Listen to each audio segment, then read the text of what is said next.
What's up, guys? Hope you all are, oh, that's some good lighting right there.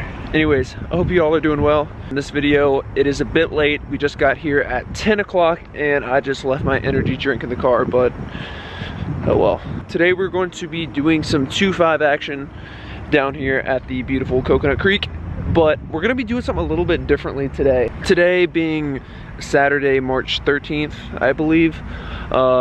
Phil Hellmuth, Brad Owen, Andrew Neeme, they had a live stream. So to word this correctly, Phil Hellmuth said that if he were to start his poker career now, one thing that he would do to build a sufficient bankroll is to buy in for the minimum in 1, 2, 2, 5 games. With that being said, that's always something that I looked over. I've always figured that buying in for the maximum would be the most beneficial decision if your bankroll is eligible, because, you know, more big blinds gives you a little bit more leeway to make some moves. I don't know. I really don't know, like, the long-term benefits of buying in for a short stack. I think it's something that I will give a shot at tonight. Not too much more to be said.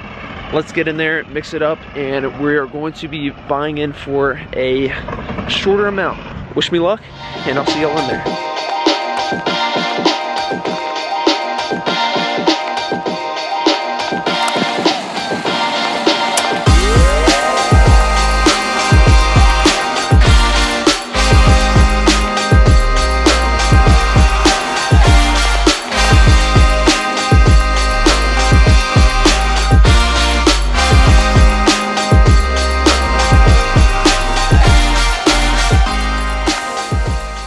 Y'all better get ready because we got some cool hands to go over. Here's my measly stack of greens that I'm buying for. We're playing 8-handed and we look down at Queen Jack of Hearts in the +1 position.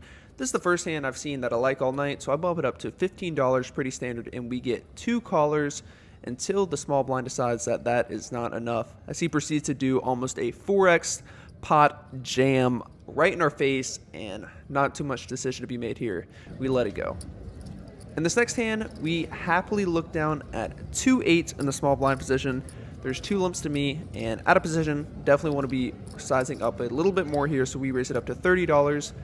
And again, not a lot of respect as both players make the call. Hoping to connect with the flop out of position 3 ways, which comes down King 8 3 2 clubs. So the absolute best flop we can ask for, as we don't block any King X or any clubs, obviously, because 8 of clubs is out there. So I like sizing up here. I bet $75, but the players don't think for 2 seconds. They both let it go pretty quickly. But nonetheless, happy to take it down.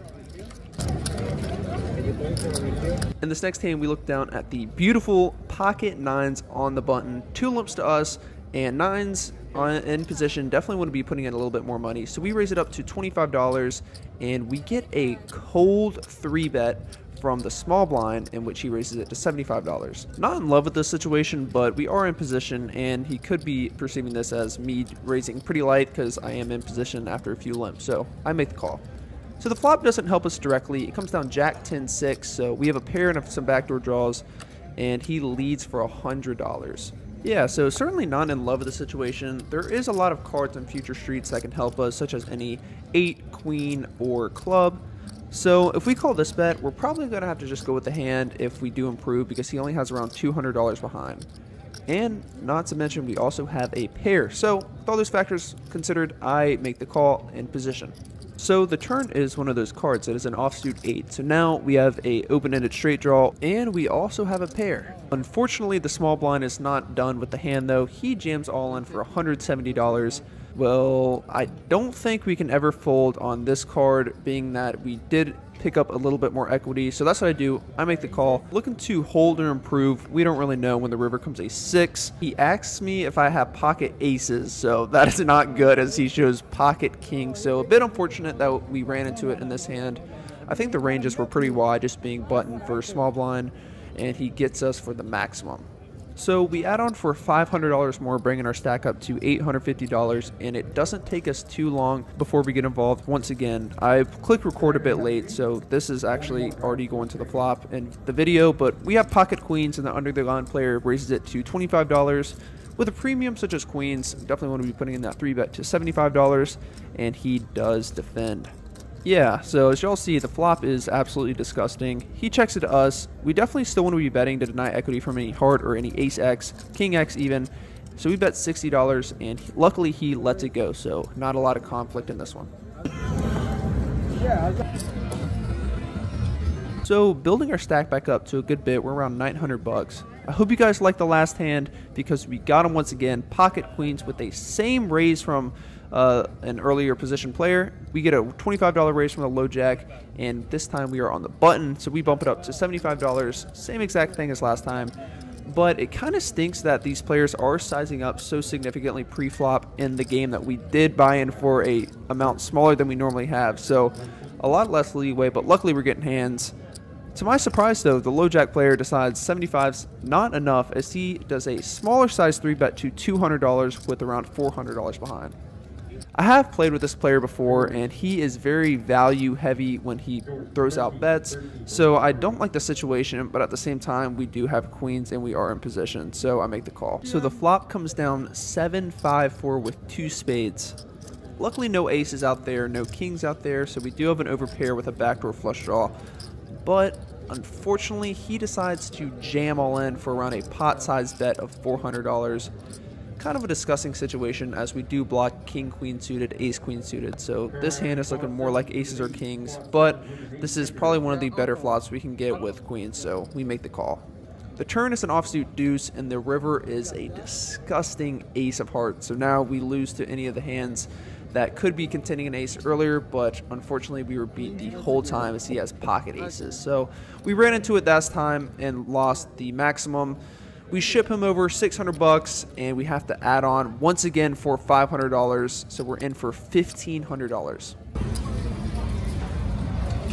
So in the game for $1,500 and stuck 825 bucks until we look down at ace queen of hearts on the big blind. Under the gun makes it 15, and he gets 4 callers, and action now is on us.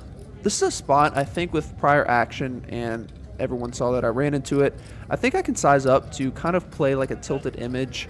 So I make it $110, but unfortunately I think this might have been too big as every player folds. But nonetheless, still happy to take down a $60 pot pre-flop. I had 8 queens. So at this point in the night, we haven't played a hand in around 45 minutes until we look down at Jack 10 offsuit in the under the gun position. I raise it up to 15, which is certainly more on the loose side. Yeah, I think the table agrees that that was a small sizing as well because 5 out of the 6 players call as well. So going 6 ways to a flop, which comes down 6 high. Being one of the first players to act, I'm just done with the hand. I check it, but fortunately action checks around, so we get to see a free turn. So the turn looks pretty good. The turn is a 10 and action checks to me. I decided to check it. I think I do like a bet, but I kind of want to pot control with 6 people in the hand, and the remaining players check as well. So the river's an 8, so we do have top pair with a somewhat decent kicker, and small blind leads for $25. Surprisingly, the big blind snap raises to $75. I wish y'all could see, but it literally was within 2 seconds. Not a lot of thought being involved, so only having $15 invested in this pot, I just let it go. I don't really want to get involved, and the small blind player actually lets it go as well, so we'll never see what the big blind had. In this next hand, we look down at the beautiful ace-king suited in the under the gun position. We raise it up to $20, and we get a call from the hijack and the cutoff. So the flop comes down pretty nice. It's king, king, queen with 2 hearts, so we flop trip kings with the nut kicker, and action starts off with me.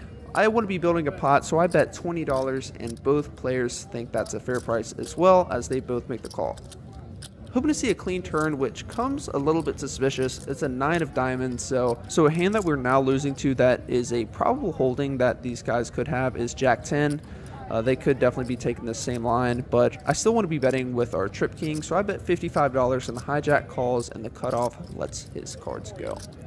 So going heads up to a river, which comes a 8 of diamonds, shouldn't change much. So action now starting off here with me. I looked in a bet to the tune of $175, but Looking back on it, I actually really hate this bet because there's nothing that will call this bet that we beat. The only possible hand, like literally one of the only possible hands that could be calling this bet is King 10. King Queen beats us, Ace King chops, and realistically, he'd probably be 3-betting Ace King pre-flop anyways. Checking has its merits as a lot of the draws miss, as previously mentioned, and then also betting smaller has its merits as we can get called by a queen. As we assemble the bet, he just lets it go before even looking at it. I could have bet $5 and he could have folded. So probably out of draw, but we're happy to take it down with our stack now at 850 bucks. In this next game, we look down at the beautiful 6-7 of hearts in the small blind position. The gun +1 makes it $20, and he gets 3 callers, and action is now on me. Yeah, so this is a hand that I definitely want to be 3-betting majority of the time, but with this exact situation, only having 850 bucks behind, we'd have to invest too large of a percentage of our stack to be doing this profitably, so I just flat call, and the big blind calls as well. Hoping to see a flop that we can connect with, which is not the case as it comes down king, queen, queen with 2 clubs and 1 heart. We have nothing but a backdoor flush draw, and that's really about it. So I check, and luckily action checks around. So the turn comes a 4 of hearts, so one of those cards that improves us did come as we pick up some equity with the backdoor flush. Checks around to the cutoff, and he bets $30. Button likes his price as he decides to call, and action is now on me. This is a spot that I could be raising or flat calling, but I elect on a flat call just because there's so many draws on the board. I definitely could be having a queen with the way I played this hand already, but I like to just take the low variance route and flat call. So praying that we do see a heart on the river, in which that is exactly what happens with a ace of hearts. So we backed ourselves into a flush in the most secretive, hidden way, and I check it to the cutoff player, in which he bets $75. Initially, this could look like an action killer card, but I'm more than happy to see him still slide out a bet. So when action's now on me, I definitely want to be raising this, as we can probably get value from any queen X, but I think that is literally the only holding that we could get value from. So no need to size too large. I just size up to $200, planning on folding to a raise. As me and the cutoff player have a stare off, he's looking deep into my soul, trying to get a read, trying to see what exactly do I have? What am I doing? Am I full of crap? Who knows? He's staring deep in my soul. It looks like he reaches for more chips, but luckily elects on a call. So when he just flat calls, we know that we're good. We table the 6-7 of hearts. He looks like he's in disbelief, and we take down another pot, slowly crawling away at that deficit. So our stack is now at $1175, still stuck $325, but hopefully that can change when we look down at pocket queens in the under the gun position. We bump it up to $20, and we get 2 callers from the cutoff in the big blind. The flop comes down king 7 deuce rainbow, so a very dry flop. I looked on a check, as this is a board that I would be checking a lot of my king X anyways, so that's what I do, and luckily action checks around. So the turn's a 9. Now I want to go for some value, as both these players are extremely aggressive, and I'd imagine they would be betting any king. The cutoff gets out of the way, and the big blind raises to $75. I don't think he ever has a king here. So based on prior action, I definitely want to be making this call, as I think he could still have a lot of draws, such as any flush draw or maybe like jack 10. So when the river comes another 2 and he jams all in, this is kind of what I figured he'd do, as he does put people in tough spots. This is a line that doesn't make a whole lot of sense. I wouldn't imagine a king would be overbet jamming on the river on a paired board. With a flush draw breaking out and some potential straight draws missing out, such as 8-10 or maybe even like jack 10, I go into the tank, but I eventually elect on a call solely based on just player image, and you know, we do have pocket queens, so this is one of the better bluff catching hands. Luckily, he tells us that he has a busted flush draw, and he mucks. We show the queens just to let people know that we're capable of making these hero calls. Alright, so this next hand is pretty awesome. We're playing 4-handed at this time of the night, and we are on the button. We put on the straddle, and we look down at ace deuce offsuit. The small blind makes the call, the big blind folds, under the gun decides to make the call, and we elect to just check. I certainly could be putting this in my 3-bet range, but I just take the low variance route. Well, I kind of regret not trying to 3-bet, because the flop comes down king deuce deuce. Action checks to me. Having so much of this board locked up, I just elect on a check back. So when the turn comes down another king, obviously this doesn't look like a good card, as any king now beats us. But at the same time, it'd be hard to get called by a 2, obviously, because there's only one left. And an ace high holding is very unlikely as well because no one raised pre-flop and we have an ace. So I check it back once again, hoping to see if they can improve some way on the river. So the river is an interesting card. It is another 2. So there's a full house on the board, but we have quads. When action checks to me, I looked on a overbet because in position, this looks like I could certainly be taking a stab at the pot. Unfortunately, none of the players are willing to bet $50 for a perceived chop pot, so they let it go. And that is good enough for the $400 high hand that Coconut Creek provides every 20 minutes at the moment. So we scoop a small pot, but the high hand bonus comes clutch. In this last hand of the night, we look down at 5-3 of clubs in the small blind position. The button straddles, we raise it up to 30, feeling extremely ambitious, and we get a call from the under the gun player and the low jack. So the flop comes down 10-6 deuce with 2 diamonds. We have absolutely nothing besides a backdoor flush draw and a gutter ball. So when action starts with me, can't win with 5 high that often. So I bet $70, and so action's now the under the gun player, and he decides to make the call. He's a pretty sticky player, so I think he could be floating with a lot of cards, and the low jack decides to make the call once again. So the turn is a card that improves us, but we certainly probably don't have the best hand. It is a 3 of spades. So picking up a little bit more equity and leading into 3 players on the flop, I think doing so once again on the turn will look extremely strong. So I bet $175, and the under the gun player luckily lets it go. The low jack, on the other hand, decides that's a good price as he makes the call. So the way this hand has been played so far, I think the likelihood of him having a 10x or a flush draw is extremely high. So our line that we have been taking looks extremely strong. So planning on jamming any non-diamond or any non-10 here on the river. And when the river comes a 4, we back ourselves into a straight. So now we don't have to worry about jamming as a bluff. We now jam for value for 550 effective. It is important to balance out your jams from value hands along with bluffs. So now that we have a real hand, I certainly still want to be jamming, but unfortunately he folds. We show the 3 to get him thinking, and we take down a sizable pot for the last hand of the night.